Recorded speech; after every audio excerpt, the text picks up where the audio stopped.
Hello everybody! On this video, we're going to talk about the differences between Shopify versus Shopify Plus.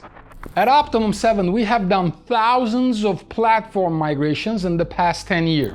BigCommerce to Shopify, WooCommerce to Shopify, Magento to Shopify, Volusion to Shopify, 3D Cart Shift 4 Shop to Shopify. So we know the Shopify infrastructure really well and all the functionalities of both Shopify and Shopify Plus. And on this video, we will guide you in the right direction in terms of the difference between Shopify and Shopify Plus.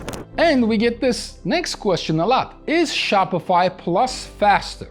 The answer is 100%. The infrastructure will be faster because you will be placed on a semi-dedicated server.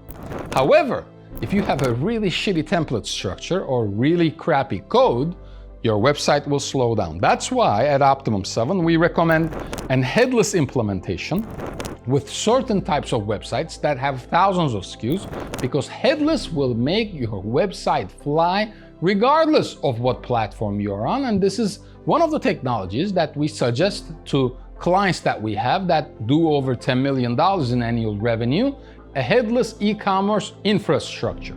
Shopify Plus makes that very easy and straightforward. If you have any questions about Shopify or Shopify Plus capabilities, pricing, infrastructure, comment below or contact us at optimum7.com and we'll be happy to guide you in the right direction.